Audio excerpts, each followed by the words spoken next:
So good evening everyone. तो once again है ना, दो तीन दिन का गैप था, फिर से एक बार हम यहाँ पे मिल रहे हैं।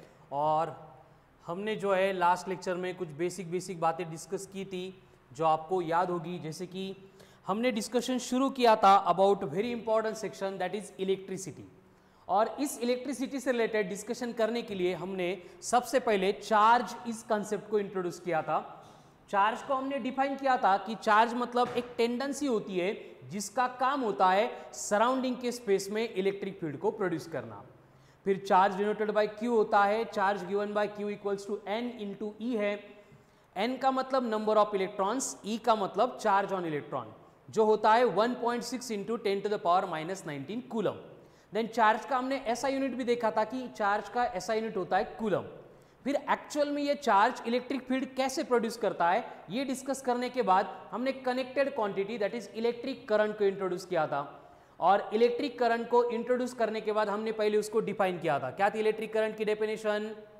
Rate of flow of charge, उसको हमने इलेक्ट्रिक करंट बोला था, which is denoted by I given by I equals to Q upon T। उसका SI यूनिट था एम्पियर। एंड उसके बाद में हमने इलेक्ट्रिक करंट क्यों फ्लो होता है उससे रिलेटेड पोटेंशियल डिफरेंस को इंट्रोड्यूस किया था कि हम क्या करेंगे कि वर्क डन करके एक पार्ट में या फिर एक पॉइंट पे एनर्जी स्टोर करेंगे जहां पे एनर्जी मैक्सिमम रहेगी, तो दूसरे एंड पे हम एनर्जी को थोड़ा सा कम कर देंगे। तो उसी बीच क्या होता है, ये सारा करंट मतलब सारे इलेक्ट्रॉन फ्लो होते हैं from high potential to low potential. और उसमें हमने देखा था कि जो इलेक्ट्रिक करंट की डायरेक्शन होती है वो एक्चुअल में positive terminal to negative terminal होती है, लेकिन जो इलेक्ट्रॉन की मोशन की डायरेक्शन है वो होती है from negative terminal to positive terminal. And इस तरह से फिर से हमें ओम्स लॉ भी मिला था, that is V equals to I into R। तो लास्ट वीक में हमने ये 3 to 4 कंसेप्ट के बारे में डिस्कस किया था। आज के लेक्चर में हम एक्सट्रीमली इंपॉर्टेंट कंसेप्ट है जिसके बारे में डिस्कशन करने वाले हैं, उससे रिलेटेड आपको स्क्रीन के ऊपर कुछ तो दिख रहा है। एंड वो कंसेप्ट मतलब कौन है, तो ये रेड पोर्शन में जो आपको दिख रहा है R, इसके बारे में हम आज डिस्कस करने वाले हैं। ठीक है, ये R का डिस्कशन हमें आज करना है। तो ये R मतलब क्या होगा, क्या लगता है? चलो कमेंट फास्ट, क्या होगा R मतलब? मालूम है आपको? चलो कमेंट फास्ट टाइप करो। हाँ, रेजिस्टेंस। यानी कि आज हमारा डिस्कशन होने वाला है अबाउट रेजिस्टेंस। तो ये R मतलब रेजिस्टेंस होता है। एंड इसी रेजिस्टेंस से रिलेटेड हम यहाँ पे डिस्कशन करने वाले हैं, लेकिन उसके साथ में हमें यहाँ पे और भी कुछ कांस्टेंट वेरिएबल्स यहाँ पे दिख रहे हैं, है ना, जो डिफरेंट कलर में है।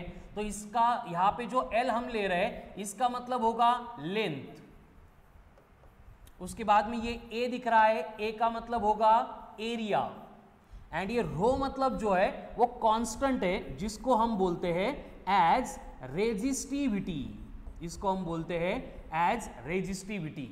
मतलब कि जो गिवन रिलेशन हम आज डिस्कस करने वाले हैं उसमें हमें यह समझ में आने वाला है कि जो रेजिस्टेंस होता है कंडक्टर का वो बेसिकली उसके लेंथ के ऊपर डिपेंड करता है, then area of cross section के ऊपर डिपेंड करता है, एंड उससे भी इंपॉर्टेंट कि वो मटेरियल कौन सा है, उस मटेरियल की रेजिस्टिविटी कितनी है, इसके ऊपर ये रेजिस्टेंस डिपेंड करता है। ठीक है, तो ये सारी बातें हम आज डिस्कस करने वाले हैं। और इस डिस्कशन से पहले एक्चुअल पॉइंट के ऊपर आते हैं कि ये जो रेजिस्टेंस है उसका एक्चुअल में मतलब क्या होता है, what is mean by resistance. तो रेजिस्टेंस को समझने के लिए कुछ एकदम बेसिक बातें यहाँ पे जो आपको मालूम है रिवाइज करके हम आगे बढ़ेंगे, थोड़ा सा कंसेप्ट का पार्ट देखेंगे, फिर इसी तरह से कुछ इंटरेक्शन वाली बातें हम डिस्कस करेंगे। ठीक है, तो सबसे पहले शुरू करते हैं डिस्कशन।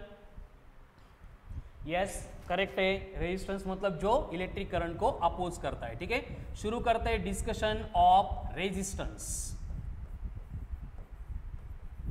तो बेसिकली ये रेजिस्टेंस का मतलब क्या होता है, जैसे कि धनश्री ने आंसर दिया है एंड आप लोगों को मालूम है तो आप भी आंसर दो कि रेजिस्टेंस मतलब क्या है। इसका काम है करंट को अपोज करना, opposes the current. Electric current को अपोज करने का काम ये रेजिस्टेंस करता है। कैसे करता है, इससे रिलेटेड लास्ट लेक्चर में भी हमने कुछ एक्सपेरिमेंट देखे थे, है ना। उससे रिलेटेड अगर फिर से एक बार एक्सपेरिमेंट को मैं यहाँ पे वापस एक्सप्लेन कर दूं तो आपको थोड़ा सा और आइडिया आ जाएगा। हम रेजिस्टेंस कैसे बिहेव करता है वो एक्चुअल सर्किट में देखेंगे कि रेजिस्टेंस अपोज तो करता है इलेक्ट्रिक करंट को, लेकिन अपोज करने के बाद कैसे वैल्यू उसके अकॉर्डिंग चेंज होती है वो हम यहाँ पे लास्ट वाला एक्सपेरिमेंट फिर से करेंगे तो समझ में आएगा, ठीक है। तो यहाँ पे हम फिर से बैटरी, वायर एंड कुछ बेसिक जो है कंपोनेंट्स इनका डिस्कशन करने वाले हैं। और यहाँ पे जो है रेजिस्टेंस इलेक्ट्रिक करंट को अपोज करेगा तो क्या होगा वो बातें हम यहाँ पे देख सकते हैं, ठीक है। तो फिर से हमें मालूम है कि इलेक्ट्रिक करंट अगर फ्लो करना है तो सबसे पहले हमें रिक्वायरमेंट होगी बैटरी की, है ना। अगर ज़्यादा पोटेंशियल चाहिए तो हम यहाँ पे 2 बैटरी कनेक्ट कर सकते हैं, और ज़्यादा पोटेंशियल चाहिए तो हम ऐसे 3 बैटरी को कनेक्ट कर सकते हैं। अब बैटरी क्यों आ गई, ये तो क्लियर होना चाहिए कि जब तक हम पोटेंशियल डिफरेंस को अप्लाई नहीं करेंगे तब तक कोई भी करंट फ्लो नहीं होने वाला। इसका मतलब जब तक यहाँ पे एक तो आपल्या घरात असतो तसा स्विच बोर्ड, उसमें से वायर्स लेके कनेक्ट नहीं करेंगे, या फिर मार्केट में मिलता है वो सेल कनेक्ट नहीं करेंगे तो कोई करंट फ्लो नहीं होने वाला। इसलिए हमने क्या किया, सबसे पहले बैटरी ली, और बैटरी का काम है इलेक्ट्रिक करंट को फ्लो करने के लिए पोटेंशियल डिफरेंस को प्रोवाइड करना। अब हम क्या करेंगे, एज यूजुअल बैटरी को कनेक्ट करेंगे वायर के साथ। तो ये पहला वायर मैं यहाँ पे लेके आता हूँ, ये दूसरा वायर कनेक्ट कर देता हूँ, और इन दोनों वायर को हम डायरेक्ट एक दूसरे के साथ कनेक्ट करने वाले हैं। तो आपको मालूम है कनेक्ट करने से यहाँ पे क्या होगा, शॉर्ट सर्किट होगा, एंड शॉर्ट सर्किट से आग लगना रहे, ठीक है। देखो यहाँ पे क्या हो रहा है, शॉर्ट सर्किट हो गया, मतलब इतनी ट्रिमेंडस मोशन में ये सारे इलेक्ट्रॉन फ्लो होने लगे कि वहां पे स्पार्क प्रोड्यूस हो गया। एंड इस टाइप का जो भी सर्किट प्रोड्यूस होता है उसको हम बोलते हैं एज ए शॉर्ट सर्किट, इसको हम बोलते हैं एज ए शॉर्ट सर्किट। तो ये जो केस होती है यहाँ पे हम बोलते हैं कि सर्किट जो है वो शॉर्ट हो गया, और सर्किट जब भी शॉर्ट होता है मतलब कि ऐसी आग लगती है, तब की केस में प्रैक्टिकली नहीं लेकिन हमारा एजम्पशन होता है कि जो एक्सपेरिमेंटल सेटअप था वहां पे रेजिस्टेंस जो है वो 0 बन गया, यानी कि रेजिस्टेंस 0 बनने से मैक्सिमम अमाउंट ऑफ करंट वहां पे फ्लो हो गया, ठीक है। अभी मेटल तो कंडक्टर है ना बेटा, तो मेटल रेजिस्टर का काम नहीं करेगा, तो मेटल का रेजिस्टेंस नेग्लिजिबल होता है, तो यहाँ पे हमें रेजिस्टर ही कनेक्ट करना पड़ेगा। तो इस तरह से ये शॉर्ट सर्किट होता है, मतलब अगर हम यहाँ पे वायर एंड सेल को कनेक्ट करेंगे तो इस तरह से maximum amount of current flow हो जाएगा, और यहाँ पे हमें कुछ भी इफेक्टिव जिसके लिए हम सेल लेके आ गए थे, परचेस किया था, उस वैसे कुछ भी मतलब इंपॉर्टेंट एप्लीकेशन यहाँ पे नहीं मिलेगा। अब इस करंट को कंट्रोल करने के लिए मैं ऐसे हाथ में पकड़ के तो नहीं रख सकता, है ना, हाथ में पकड़ के ये करंट कंट्रोल होता ही नहीं है। इसलिए हमने क्या किए, यहाँ पे स्पेशल टाइप ऑफ कंपोनेंट बनाए हैं रेजिस्टर, एंड ये रेजिस्टर को अगर मैं यहाँ पे कनेक्ट करूंगा तो क्या होता है, देखो सर्किट को थोड़ा ब्रेक करते हैं। अब यहाँ पे ये रेजिस्टेंस मैं कनेक्ट करूंगा, और रेजिस्टेंस कनेक्ट करने के बाद जब करंट फ्लो था, देखो इलेक्ट्रॉन जो फास्ट मूव हो रहे थे, मतलब करंट जो फास्ट मूव हो रहा था उसका जो मूव होने का रेट है वो कम हो गया। इसका मतलब यहाँ पे जो हमने एक कंपोनेंट कनेक्ट किया है, यहाँ पे जो हमने कंपोनेंट कनेक्ट किया है, इसने क्या किया, इसको एक्चुअल में हम बोलते हैं एज ए रेजिस्टर। हम पढ़ने वाले रेजिस्टेंस के अबाउट, लेकिन रेजिस्टेंस पढ़ने के लिए रेजिस्टर का काम क्या होता है ये समझ लेंगे तो थोड़ा सा और सिंपल हो जाएगा। तो हमने अगर यहाँ पे रेजिस्टर को कनेक्ट कर दिया सर्किट में, तो एकदम इलेक्ट्रॉन का जो फ्लो था वो क्या हो गया, कम हो गया। अब हम इसकी न्यूमेरिकल वैल्यूज को चेक करेंगे कि एक्चुअल में ये रेजिस्टेंस के कनेक्ट करने से करंट में कितना वेरिएशन आता है। इसके लिए हमारे पास यहाँ पे एमीटर है, अगर हम एमीटर को यहाँ पे कनेक्ट कर देंगे, लेकिन यहाँ पे हमारा एमीटर खराब हुआ है, ठीक है, तो हमें दूसरा वाला एमीटर लेके आना पड़ेगा। तो ठीक है, आप इलेक्ट्रॉन की मोशन से भी समझ सकते हैं, यहाँ पे एक रेजिस्टेंस से तो देखो इलेक्ट्रॉन कितनी धीरे धीरे ट्रैवल कर रहे हैं। अभी अगर सर्किट में मैं और एक रेजिस्टर यहाँ पे लेके आऊंगा तो यहाँ पे क्या होगा, ये रेजिस्टर कनेक्ट करने के बाद करंट फ्लो नहीं होगा, ऐसे नहीं है, करंट तो फ्लो होगा, लेकिन फ्लो होने का उसका जो रेट है, इलेक्ट्रॉन की जो मोशन है वो और धीरे धीरे चलने लगी, मतलब इलेक्ट्रिक करंट और कम हो गया। तो इस तरह से ये इलेक्ट्रिक करंट को कंट्रोल करने का काम ये रेजिस्टर करता है। हम आज रेजिस्टर नहीं पढ़ने वाले, हम रेजिस्टेंस पढ़ने वाले, लेकिन रेजिस्टेंस का काम वही होता है जो रेजिस्टर करता है। बट डिफरेंस क्या है दोनों में, एकदम सिंपल डिफरेंस है। देखो कि एक्चुअल में जो हम रेजिस्टेंस यहां पे पढ़ने वाले हैं, तो ये रेजिस्टेंस हम पढ़ेंगे which is related with conductors. ये जो कंडक्टिंग मटेरियल्स होते हैं जो ऑलरेडी इलेक्ट्रिसिटी को फ्लो करते हैं, उनकी जो प्रॉपर्टी है इलेक्ट्रिक करंट को अपोज करने की, उसको हम रेजिस्टेंस बोलने वाले हैं, ठीक है। एंड जो अभी कंपोनेंट हमने सर्किट में देखे थे, दे आर रेजिस्टर, मतलब हम उनको बनाते ही इसलिए कि उनका काम जो है इलेक्ट्रिक करंट को अपोज करना होता है, ठीक है। तो अब यहाँ पे हमने जो लिखा था आपको समझ में आ गया होगा कि बेसिकली इलेक्ट्रिक करंट को अपोज करने वाली जो टेंडेंसी है या फिर जो है उसको हम रेजिस्टेंस बोलते हैं, ठीक है।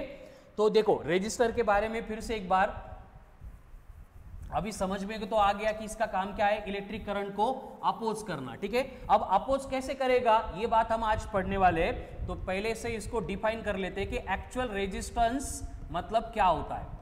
डिफरेंस समझो, हाँ अभी हम पढ़ रहे हैं वो रेजिस्टेंस है, हमने सर्किट में कनेक्ट किया था वो रेजिस्टर है, उसके ऊपर भी हम आने वाले हैं।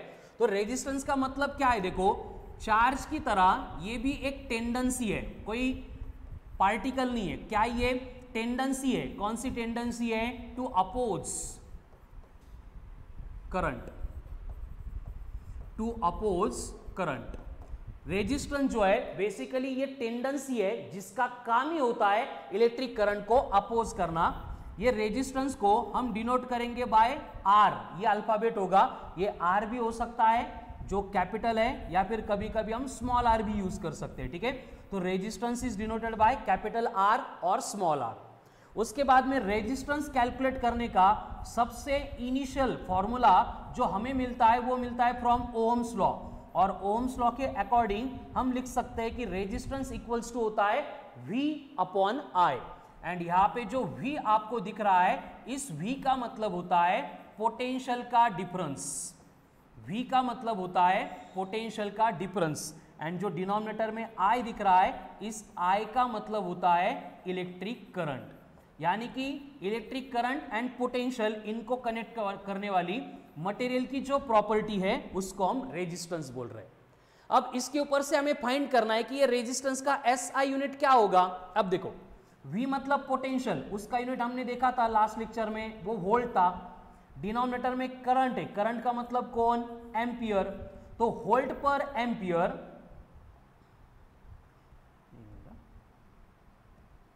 तो ये जो वोल्ट पर एम्पियर है, वोल्ट पर एम्पियर, इसी वोल्ट पर एम्पियर को हम बोलते हैं एज ए ओहम।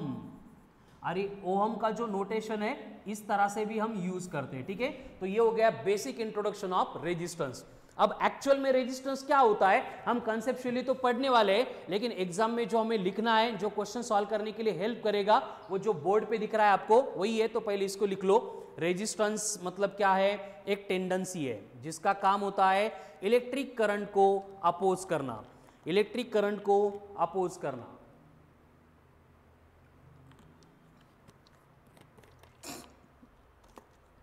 रेजिस्टेंस को हम डिनोट करेंगे बाय कैपिटल R। इसको कैलकुलेट करने के लिए फॉर्मूला है R equals to V upon I। ऐसा यूनिट बनेगा वोल्ट पर एम्पियर यानी ओहम, ये होता है रेजिस्टेंस, ठीक है। अब इससे रिलेटेड कुछ क्वेश्चंस कर लेते हैं। आपको अगर बोला है कि suppose if terminals of conductor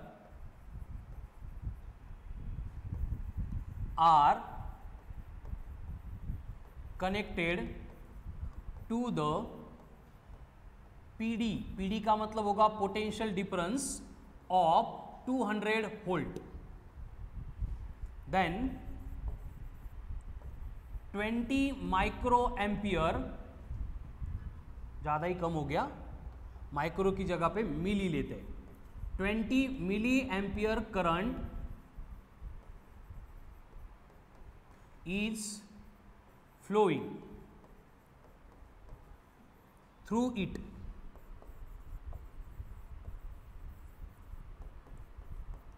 then calculate resistance। तो उस केस में हमें क्या करना है, रेजिस्टेंस कैलकुलेट करना है, ठीक है। अब देखो रेजिस्टेंस कैलकुलेट करने के लिए हमें यहाँ पे पहले तो पोटेंशियल डिफरेंस दिया है, उसके बाद में फ्लो होने वाला इलेक्ट्रिक करंट दिया है। तो इसका मतलब हम क्या करेंगे, अभी ओम्स लॉ यूज करने वाले हैं।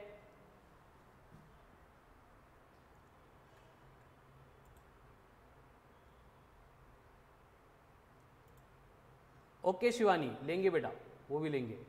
हाँ Siddhika, V and A, V का मतलब वोल्ट, A मतलब एम्पियर, वोल्ट पर एम्पियर था ना, तो V बाय A में V मतलब वोल्ट, A मतलब एम्पियर था। चलो अभी न्यूमेरिकल दिया है आपको, उसको सॉल्व करना है, ठीक है। पहले बेसिक बेसिक करते हैं, फिर आपके जो टेक्स्ट बुक वाले होंगे उसको भी हम सॉल्व कर लेंगे, ठीक है, टॉपिक खत्म होने के बाद। तो यहाँ पे हमें सबसे पहले गिवन डेटा लिखना पड़ेगा। तो आपको पोटेंशियल की वैल्यू दी है, दैट इज 200 वोल्ट। उसके बाद में आपको इलेक्ट्रिक करंट दिया है, कितना इलेक्ट्रिक करंट, 20 मिली एम्पियर। अब जो लोग स्टार्ट से लेक्चर करते हैं उनको मालूम है कि हमें सबसे पहले इसको क्या करना पड़ेगा, SI में कन्वर्ट करना पड़ेगा। मतलब यहाँ पे जो मिली दिख रहा है उसको 10 की पावर -3 से मल्टीप्लाई करना पड़ेगा। इस तरह से हमें पोटेंशियल एंड करंट दोनों की वैल्यू मिल गई। एंड इसके ऊपर से अगर हमें रेजिस्टेंस कैलकुलेट करना है तो ये R इक्वल्स टू V/I। इसमें अगर हम वैल्यू पुट कर देंगे तो V की वैल्यू है 200, करंट दिया है आपको 20 × 10 की पावर -3। अब यहाँ पे 200/20 है, मतलब ये बनेंगे 10, डिनोमिनेटर के 10 की पावर -3 था, ऊपर आके बनेगा +3। इस तरह से यहाँ पे बेस से में पावर की एडिशन करेंगे तो रेजिस्टेंस की वैल्यू आ गई 10⁴ ओहम। यस करेक्ट है धनश्री, नहीं धनश्री का 10⁻³ था, 10⁴ ओहम ये आती है रेजिस्टेंस की वैल्यू। तो इस तरह से जो है हम ओम्स लॉ का यूज करके रेजिस्टेंस कैलकुलेट कर सकते हैं, लेकिन अगर हमें potential difference and electric current दिया है तो, ठीक है। तो अभी न्यूमेरिकल तो हमें बहुत सारे करने हैं। अब एक्चुअल में रेजिस्टेंस मतलब क्या होता है उसके ऊपर आते हैं। रेजिस्टेंस मतलब एक्चुअल में करंट को अपोज करने वाली एक टेंडेंसी है। ये तो हमने यहाँ पे डिफाइन कर लिया, लिख लिया, लेकिन ये रेजिस्टेंस प्रोवाइड कौन करेगा। अब देखो जैसे कि बेसिकली हम पहले लेक्चर से यहाँ पे डिस्कस कर रहे थे कि होता क्या है कि हर बार हम किसी भी मटेरियल के बारे में डिस्कशन करेंगे और कोई भी मटेरियल जब भी बनता है, मैटर बनता है, तो उसको बनाने के लिए रिस्पॉन्सिबल कौन होता है, कौन होता है रिस्पॉन्सिबल, सिर्फ 3 टाइप के पार्टिकल्स होते हैं, एक प्रोटॉन, न्यूट्रॉन, इलेक्ट्रॉन। तो प्रोटॉन, न्यूट्रॉन एंड इलेक्ट्रॉन, इनको छोड़ के एटम के पास कुछ है नहीं। एटम के पास नहीं मतलब किसी भी मटेरियल के पास ये 3 पार्टिकल छोड़ के कुछ भी नहीं है। इसका मतलब क्या हो रहा है, देखो अब जो बातें मैं बोलने वाला हूं वो थोड़ी सी ज्यादा इंपॉर्टेंट है, उसको एकदम अच्छे से ध्यान देके आपको ऑब्जर्व करना है और समझना है कि हम यहाँ पे आपको पीरियोडिक टेबल दिख रहा है, हम फिजिक्स पढ़ रहे हैं, केमिस्ट्री नहीं, लेकिन फिर भी हमें रिक्वायर्ड होता है एवरीथिंग।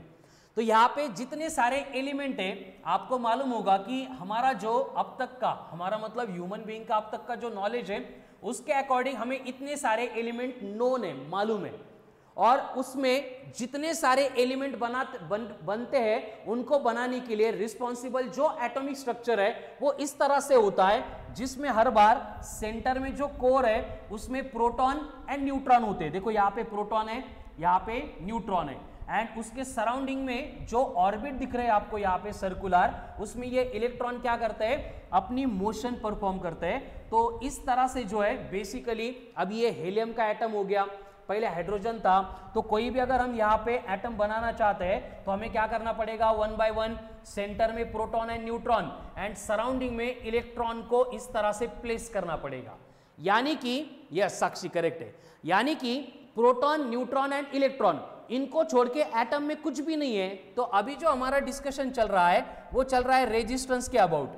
तो आप मुझे बोलो कि बेसिकली अगर एटम में प्रोटॉन, न्यूट्रॉन एंड इलेक्ट्रॉन, इनको छोड़ के दूसरा कुछ है ही नहीं, इसका मतलब यहाँ पे रेजिस्टेंस वाली जो टेंडेंसी है वो कौन प्रोवाइड करेगा, क्योंकि कंडक्टर है या फिर इंसुलेटर है या फिर और कोई भी मटेरियल है, वो किससे बना है, सिर्फ प्रोटॉन से, न्यूट्रॉन से, इलेक्ट्रॉन से।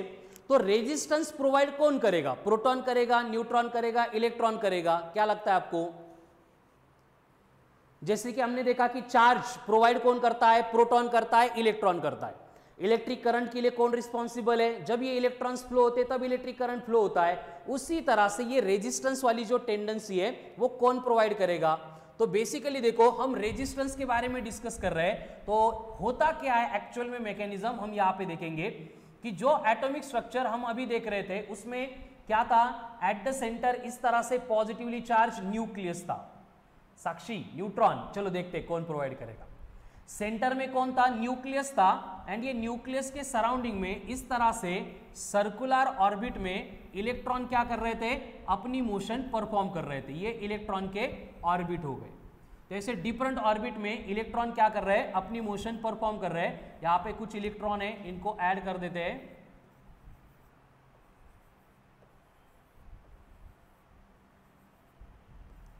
ठीक है, यहां पे और कुछ इलेक्ट्रॉन को ऐड करेंगे। इस तरह से एक कोई भी एलिमेंट का ये एटम है जिसमें इलेक्ट्रॉन क्या कर रहे हैं? न्यूक्लियस के सराउंडिंग में रिवॉल्यूशन परफॉर्म कर रहे हैं। अब कंडीशन क्या है देखो, जब इसके सरफेस के ऊपर से इलेक्ट्रिक करंट फ्लो होता है तो हमने देखा था कि एक एंड से इस तरह से इलेक्ट्रॉन निकलते हैं। एंड ये निकलने वाले जो इलेक्ट्रॉन है एक एंड से दूसरे एंड पे, मतलब यहां पे इस तरह से ट्रैवल करते हैं। और ये इलेक्ट्रॉन की जो मोशन होती है, इसी इलेक्ट्रॉन के मोशन को हम इलेक्ट्रिक करंट ऐसे बोलते हैं।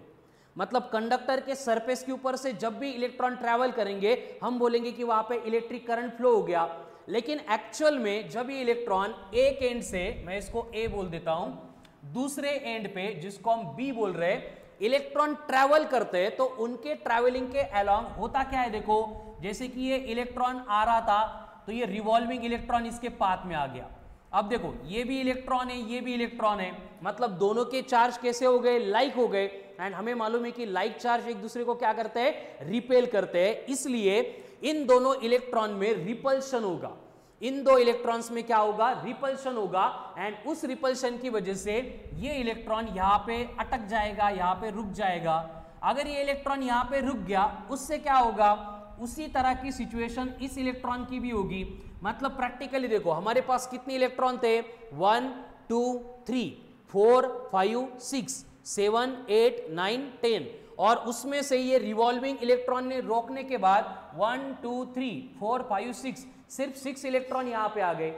इसका मतलब बीच में सारे इलेक्ट्रॉन को रोक दिया गया। एंड अगर इलेक्ट्रॉन के नंबर कम हो गए, इसका मतलब जो हम इलेक्ट्रिक करंट का फॉर्मूला पढ़ रहे थे कि I इक्वल्स टू होता है Q अपॉन T, जिसमें हमने Q इक्वल्स टू लिखा था N इंटू E, तो ये बनेगा I equals to NE upon T।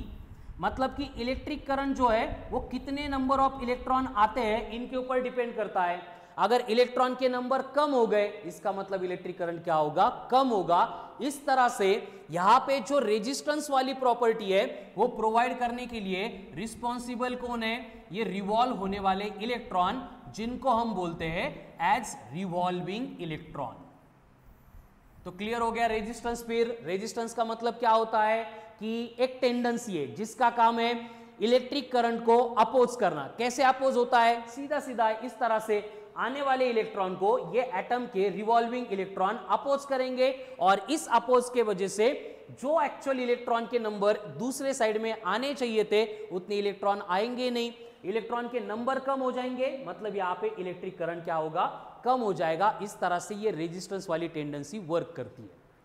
अब ये रेजिस्टेंस जो है, इसी के बारे में हमें आज डिस्कस करना था। तो यहां पे एक नेक्स्ट पॉइंट में इंट्रोड्यूस करता हूं, फिर और थोड़ा सा डिस्कशन करेंगे। हाँ, वाइब्रेटिंग एटम्स भी बोला जाता है, लेकिन ये वाइब्रेटिंग एटम क्यों आ गए धनश्री, मैं ये एक्सप्लेन करने वाला हूं अभी। देखो क्या होता है कि जो रेजिस्टेंस होता है कंडक्टर का, ये डायरेक्टली प्रोपोर्शनल होता है to the length of conductor, first point. उसके बाद में ये जो रेजिस्टेंस होता है कंडक्टर का,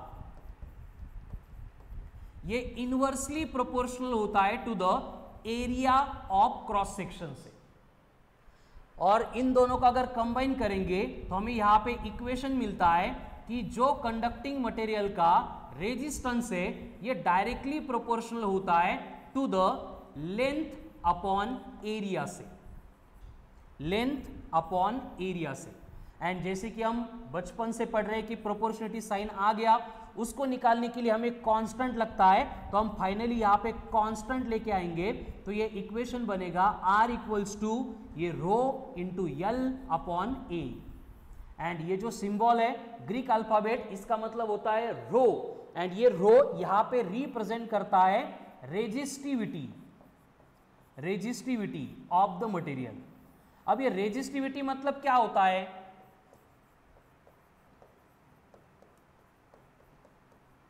रेजिस्टिविटी, इसका मतलब होता है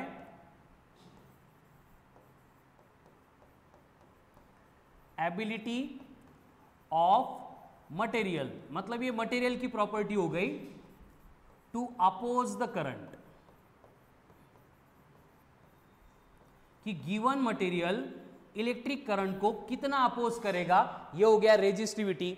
अब यही फॉर्मूला अगर हम तोड़ मरोड़ के रीअरेंज करके लिखेंगे तो यहां पे रो इक्वल्स टू हमें फॉर्मूला मिल गया R इंटू ए अपॉन एल।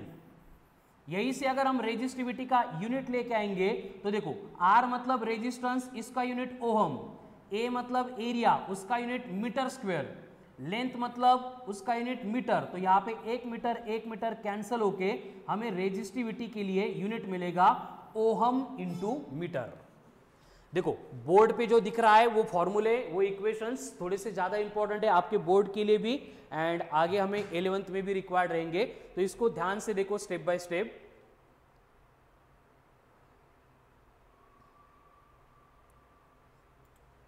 सिद्धिका बेटा आपका जो क्वेश्चन है ना व्हाट्सएप पे सेंड करो, मैं एक्सप्लेन करता हूं आपको।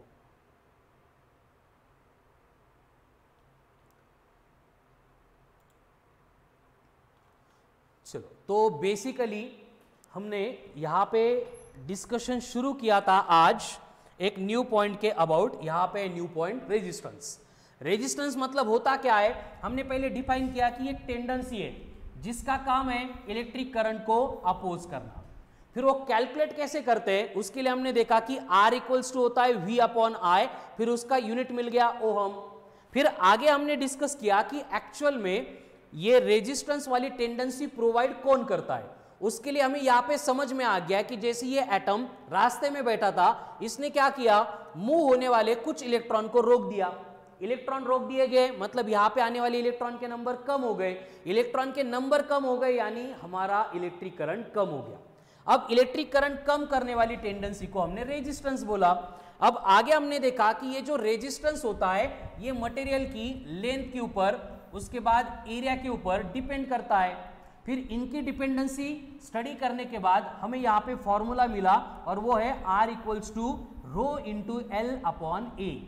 फिर इस इक्वेशन में जो कांस्टेंट मिला था दैट वाज रेजिस्टिविटी, और ये रेजिस्टिविटी का मतलब होता है ability of material to oppose the current, कि कौन सा मटेरियल है। अगर गोल्ड लेंगे, स्टील लेंगे, कॉपर लेंगे, तो हर एक मटेरियल में करंट को होने वाला अपोज जो है वो डिफरेंट होता है। तो कौन सा मटेरियल कितना अपोज करेगा ये डिपेंड करता है रेजिस्टिविटी के ऊपर। और ये रेजिस्टिविटी को फिर हमने डिफाइन किया कि क्या होता है RA अपॉन L, फिर उसका यूनिट आ गया ओहम इंटू मीटर। ठीक है, तो यहाँ पे हमें रेजिस्टेंस समझ में आ गया, रेजिस्टेंस किस किस क्वांटिटीज के ऊपर डिपेंड होता है वो क्लियर हो गया।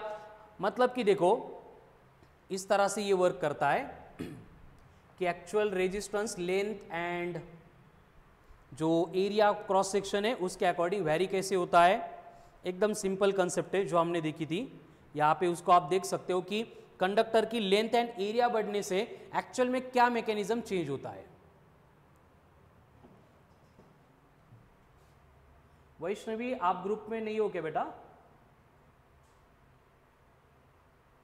ठीक है, आपका मोबाइल नंबर सेंड करो, मैं आपको ग्रुप में ऐड करने को बोलता हूं। चलो, तो अभी जो फॉर्मूला हमने पढ़ा था वही बोर्ड पे देख रहे हो आप। क्या है, यहाँ पे एक कंडक्टिंग मटेरियल है और उसमें से हम क्या करने वाले हैं, इलेक्ट्रिक करंट फ्लो करने वाले हैं। ठीक है, अभी इलेक्ट्रिक करंट फ्लो होते टाइम जो रेजिस्टेंस रहेगा R, वो रो L एंड A इसके ऊपर डिपेंड करेगा। मतलब कि यहाँ पे मॉडरेट हमने पहले रेजिस्टिविटी जो है मटेरियल की वो 0.50 रखी है, लेंथ है वो 10 सेंटीमीटर है, एरिया है 7.50 सेंटीमीटर का स्क्वायर। तो उस केस में हमें अगर रेजिस्टेंस कैलकुलेट करना है तो हम ये वैल्यूज पुट करके यहाँ पे रेजिस्टेंस कैलकुलेट कर सकते हैं। कितना आएगा रेजिस्टेंस, आप भी कैलकुलेट करो। चलो कम ऑन फास्ट सब लोग। आपको यहाँ पे रेजिस्टिविटी की, लेंथ की एंड उसके बाद में एरिया ऑफ क्रॉस सेक्शन की वैल्यू गिवन है, उसके ऊपर से कैलकुलेट करना है आपको रेजिस्टेंस। ओके पंकजा, चलो तो अभी कैलकुलेशन हो गए तो आंसर बोलो। आपको रो की वैल्यू दी है 0.5, उसके बाद में लेंथ दी है 10 एंड एरिया गिवन है 7.5। सारे यूनिट सेंटीमीटर में थे इसलिए मैंने कन्वर्जन नहीं किया। अब इसको अगर सिंप्लीफाई करेंगे तो इसका सिंप्लीफिकेशन कितना आएगा 0.5 इंटू 10 मतलब 5 अपॉन ये आ रहा है 7.5। इसको अगेन हम 10 अपॉन 10 से मल्टीप्लाई करेंगे तो ये बनेगा 50 डिवाइडेड बाय 75। अगर 25 से डिवाइड करेंगे तो ये आएगा 2/3 एंड 2/3 का मतलब होता है 0.667 ओहम। इतना रेजिस्टेंस गिवन कंडक्टर में से फ्लो हो रहा है, ठीक है। यस, तो ये हम कैलकुलेट कर सकते हैं। शिवानी 6.6 नहीं, वो 0.6 चाहिए बस। तो अब अगर मैं यहां पे लेंथ एंड एरिया को वेरी करूंगा तो क्या चेंजेस होते हैं देखते हैं, ठीक है ना। ये न्यूमेरिकल्स तो बाद में करेंगे फिर से, कि यहां पे अगर मैंने ये कंडक्टर है हमारा जिसमें से करंट फ्लो होने वाला है, इसकी अगर मैंने लेंथ बढ़ा दी, आप देखो क्या होता है लेंथ बढ़ाने से। अगर मैंने लेंथ बढ़ा दी तो उससे होता क्या है देखो, एक्चुअल में मैक्सिमम 20 कर सकते हैं, तो 20 सेंटीमीटर इतनी लेंथ मैंने यहां पे बना दी। तो इसके ऊपर से क्या होगा या फिर इसकी वजह से क्या होगा देखो, कि पहले की कंडीशन को एक बार ऑब्जर्व कर लेते हैं। जब लेंथ कितनी थी 10 सेंटीमीटर थी, 10.10, ठीक है, अप्रोक्सीमेटली 10 है। तो ये जो लेंथ है, तो इस लेंथ के टाइम क्या हो रहा है यहां पे,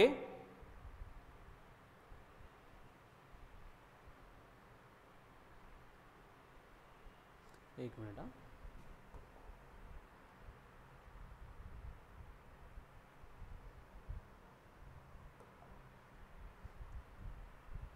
यहाँ पे जो लेंथ हमने कंसीडर की थी, इतनी जो लेंथ आपको दिख रही है, तो इस लेंथ में जब इलेक्ट्रॉन ट्रैवल करने वाले from one end to another end, मतलब इलेक्ट्रॉन को ट्रैवल करना है यहाँ से, एंड ये ट्रैवल करके सारे इलेक्ट्रॉन यहाँ पे आने वाले हैं, तब जाके यहाँ पे इलेक्ट्रिक करंट फ्लो होगा।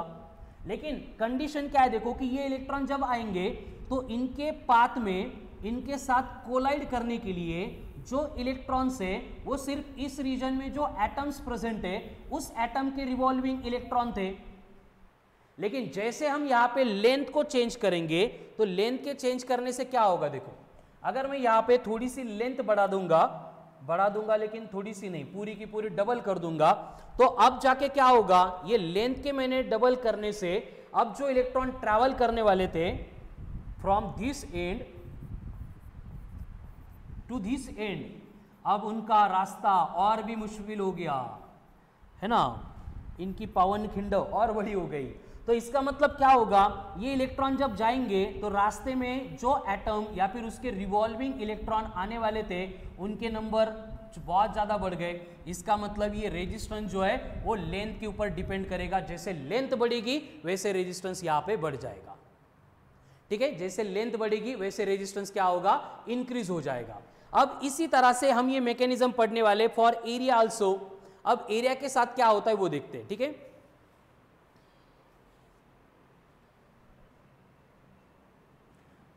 यस पंकजा, करेक्ट है, हम लेंथ बढ़ाएंगे तो रेजिस्टेंस बढ़ जाएगा। अब लेंथ को हम फिर से 10 सेंटीमीटर रख देते हैं। उसके बाद में अगर हम यहाँ पे एरिया बढ़ा देंगे तो आप देखो क्या होता है, एरिया के बढ़ाने से क्या हो रहा है, एक्चुअल में जो इलेक्ट्रॉन ट्रैवल करने वाले थे यहां से यहां तक, तो उनके पाथ में आने वाले जो एटम्स थे वो अभी थोड़ा सा अवे हो गए। इसका मतलब ये एटम के बिटवीन की सेपरेशन बढ़ गया और इलेक्ट्रॉन को यहाँ पे ट्रैवल करने के लिए और थोड़ा सा ज़्यादा रास्ता मिल रहा है। इसका मतलब जैसे जैसे एरिया बढ़ेगा वैसे वैसे रेजिस्टेंस कम हो जाएगा। आपने यहाँ पे देखा होगा पहले आर कितना बड़ा था, अब का आर क्या हो गया, छोटा हो गया। इसका मतलब यहाँ पे आर जो है वो लेंथ के ऊपर भी डिपेंड करता है एंड ए के ऊपर भी डिपेंड करता है। ये रेजिस्टिविटी तो मटेरियल की प्रॉपर्टी है, हमें रेजिस्टिविटी चेंज करने के लिए पूरा मटेरियल चेंज करना पड़ेगा, ठीक है। तो इस तरह से हमें रेजिस्टेंस का जो वेरिएशन होता है with respect to length then with respect to area हम यहाँ पे डिराइव कर चुके हैं, ठीक है। और यहाँ पे रेजिस्टेंस एंड रेजिस्टिविटी के बाद में हमें और एक इंपॉर्टेंट पॉइंट आज पढ़ना है, ठीक है। उसके ऊपर आते हैं जिसको आप बोलते हो एज ए जूल्स लॉ या फिर heating effect of electric current. अभी heating effect of electric current क्या होता है वो आपको समझ में आने वाला है। इससे पहले अगर आपको मालूम है तो एक बार बोलो मुझे क्या है heating effect of electric current. Shivani, वो रो मतलब मटेरियल कौन सा है इसके ऊपर वो डिपेंड करेगा। मटेरियल कोणते आपल्याला ते कसं कळणार? सृष्टि क्या है बेटा कल हॉलिडे के लिए?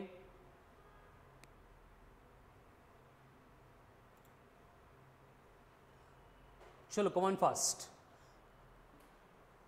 क्या पूछा है मैंने आपको? Heating effect of electric current क्या होता है एक्चुअल में? नहीं कल हॉलिडे नहीं है, हॉलिडे बस आपको फ्राइडे सैटरडे संडे 3 दिन है, वो भी आपका बोर्ड का प्रिपरेशन करने के लिए, ठीक है ना। एक बार बोर्ड की एग्जाम हो गई फिर वहां पे बस संडे को हॉलिडे रहेंगे, ठीक है। Fuse, heating effect of electric current का एप्लीकेशन फ्यूज है। धनश्री एक्सलेंट बेटा, वेरी गुड। और heat produce due to current, ये भी करेक्ट आंसर है। When current passes through the conductor it becomes hot और it will produce electricity. Excellent, मतलब सबको बेसिक आइडिया मालूम है। तो आपने ये पढ़ा होगा कि बेसिकली जब हम heating effect of electric current, heating effect of electric current, heating effect of electric current पढ़ते हैं तो वहां पे हमें क्या पढ़ना है बस कि इलेक्ट्रिक करंट की वजह से हीट जो प्रोड्यूस होती है उसको पढ़ना है। अब इसके लिए आपको नॉर्मली मालूम है कि ये heating effect of electric current में हम पावर का फॉर्मूला यूज करते हैं कि पावर इज इक्वल्स टू होता है V, यानी potential into current. Electric power जो होती है, इलेक्ट्रिक पावर, उसका फॉर्मूला होता है पोटेंशियल इनटू करंट, यानी ये P इज इक्वल्स टू बनता है V इंटू I। यह हम इलेक्ट्रिसिटी सेक्शन के लिए यूज करते हैं कि पावर इक्वल्स टू है V into I, potential into current. लेकिन जब हम मैकेनिक्स की कंसेप्ट पढ़ते हैं तो हमें वहां पे यूज करना पड़ता है in general power is equals to work upon time. इसी वर्क को हम एनर्जी से भी कनेक्ट कर सकते हैं, यानी पावर को हम एनर्जी पर यूनिट टाइम ऐसे भी रिप्रेजेंट कर सकते हैं, क्योंकि work and energy inter convertible होता है। पहले एनर्जी सॉरी, पहले एनर्जी अगर है तो एनर्जी क्या करेगी, वर्क करेगी, एंड वर्क हुआ तो वही एनर्जी के फॉर्म में स्टोर होगा। तो इस तरह से हम पावर को वर्क अपॉन टाइम भी लिख सकते हैं, एनर्जी अपॉन टाइम भी लिख सकते हैं, ठीक है। तो अब होता क्या है देखो, एक्चुअल में जब हम यहां पे पावर का फॉर्मूला यूज करेंगे, पावर इज इक्वल्स टू है एनर्जी अपॉन टाइम, एंड इस एनर्जी अपॉन टाइम को हम इक्वेट करेंगे V इंटू आई से, तो हमें यहां पे एनर्जी के लिए एक्सप्रेशन मिलेगा कि एनर्जी इक्वल्स टू बनेगा V into I into T. लेकिन यहां पे इस पर्टिकुलर एप्लीकेशन में हमें सिर्फ हीट के फॉर्म की एनर्जी चाहिए, इसलिए हमारा फॉर्मूला या फिर इक्वेशन बन जाएगा H equals to V into I into T. तो ये होता है expression for heat produced by current carrying conductor. या फिर ओम्स लॉ के अकॉर्डिंग हम इसको V equals to I R ऐसे भी लिखते हैं, तो उसके ऊपर से हमें H इक्वल्स टू मिलता है आई स्क्वायर इंटू आर टी। तो ये हीट के दो इंपॉर्टेंट फॉर्मूले हैं जिसके ऊपर आपके बोर्ड में इस साल क्वेश्चन न्यूमेरिकल या फिर थ्योरी क्वेश्चन आने ही वाला है। तो इसको एकदम अच्छे से देख लो और प्रिपेयर करो कि जनरली क्या होता है कि जितना पोटेंशियल डिफरेंस अप्लाई करेंगे उतना ज्यादा करंट फ्लो होगा, जितना ज्यादा करंट फ्लो होगा उतनी ज्यादा हीट प्रोड्यूस होने वाली है, ठीक है। आप इसको लिख लो, फिर उसके बाद मैं आपको एक क्वेश्चन देने वाला हूं जो आपका आज का होमवर्क रहेगा। अभी वेरी गुड बेटा, एकदम डिटेल्ड आंसर है, करेक्ट है। हाँ पंकजा, एग्जाम्पल हीटर है।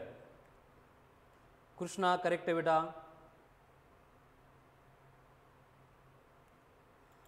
Shivani very good. चलो हो गया। अब यहां पे heating effect of electric current का मैंने कंसेप्चुअल पार्ट आपको एक्सप्लेन नहीं किया कि एक्चुअल इलेक्ट्रिक करंट के फ्लो होने से हीट प्रोड्यूस होती कैसे है इसके बारे में मैंने आपको कुछ एक्सप्लेन नहीं किया है। मैंने बस ये बोला है कि heating effect of electric current में जो हीट प्रोड्यूस होती है वो कितनी है। उसके लिए हमें ये 2-3 स्टेप फॉलो करके फॉर्मूले मिल गए। एक है H इक्वल्स टू VIT, दूसरा H इक्वल्स टू I²RT। और यहाँ पे जो हम फॉर्मूले यूज कर रहे हैं heating effect of electric current के लिए, जहाँ पे H इक्वल्स टू हमने V into I into T ये फॉर्मूला यूज किया था, उसमें H का मतलब है heat produced by electric current, I का मतलब है electric current flowing through the conductor, V का मतलब है पोटेंशियल डिफरेंस जो हमने कंडक्टर के टर्मिनल के अक्रॉस कनेक्ट किया था, T का मतलब है time for which current is flowing, कितनी देर के लिए करंट फ्लो हो रहा था वो टाइम हम यहां पे कंसीडर करते हैं जिससे हीट प्रोड्यूस हो गई थी। ठीक है, या फिर हमने इससे सिंप्लीफाइड दूसरा और एक फॉर्मूला यूज किया है, H इक्वल्स टू है I²RT। तो इसमें फिर से I का मतलब इलेक्ट्रिक करंट, R का मतलब रेजिस्टेंस, T का मतलब टाइम, H का मतलब हीट वही था, मतलब इसकी मीनिंग यहाँ पे चेंज नहीं होने वाली। ठीक है, तो अभी मेरा आज का क्वेश्चन है कि ये हीट जो है वो प्रोड्यूस कौन करता है, या फिर ये जो हीट है वो प्रोड्यूस कैसे होती है। ठीक है, अगर आपको आंसर समझ में आ रहा है, जो भी आप थिंक कर रहे हो, आप मुझे व्हाट्सएप पे आंसर सेंड कर सकते हो। ठीक है, तो आज के लिए इतना ही, टाइम खत्म हो गया हमारा। फिर से स्टार्ट से हमने आज क्या क्या डिस्कस किया था एक बार देख लेते हैं। हमने डिस्कशन शुरू किया था अबाउट रेजिस्टेंस। रेजिस्टेंस मतलब क्या है, टेंडेंसी जिसका काम है इलेक्ट्रिक करंट को अपोज करना। इसको कैलकुलेट करने के लिए ओम्स लॉ यूज करेंगे, तो R equals to V upon I, जिससे यूनिट मिला ओहम। उसके बाद में हमने रेजिस्टेंस का और एक कंसेप्चुअल फॉर्मूला डिराइव किया था कि एक्चुअल में ये जो रेजिस्टेंस है वो किसके ऊपर डिपेंड करता है। उसके लिए हमने देखा कि ये लेंथ के साथ डायरेक्टली प्रोपोर्शनल है, एरिया के साथ इनवर्सली प्रोपोर्शनल है। तो रेजिस्टेंस का फॉर्मूला मिल गया रो इंटू L अपॉन A। इसको सिंप्लीफाई करके हमें रेजिस्टिविटी मिल गई, that is R into A upon L। फिर यहाँ पे रेजिस्टिविटी का यूनिट मिल गया। उसके बाद में हमने heating effect of electric current का जो H इक्वल्स टू VIT या फिर H इक्वल टू I²RT का फॉर्मूला था वो भी पढ़ा। एंड इन सब में सबसे इंपॉर्टेंट बात जो हमने डिस्कस की थी कि एक्चुअल ये मैकेनिज्म जो है इसमें इलेक्ट्रिक करंट को अपोज कौन करता है। ठीक है, तो ये सारी बातें आपको समझ में आ गई। बुक में से एकदम अच्छे से प्रिपेयर करो सो दैट बोर्ड का प्रिपरेशन हो जाएगा। उसके ऊपर और थोड़ा थिंक करो, मतलब कंसेप्चुअल और थोड़ा क्लियरेंस आ जाएगा। और कल के लेक्चर में ये हीट कौन प्रोड्यूस करता है, कैसे प्रोड्यूस करता है, वो सब बातें हम इसी तरह से इंटरेक्शन से डिस्कस करेंगे at same time. Good night.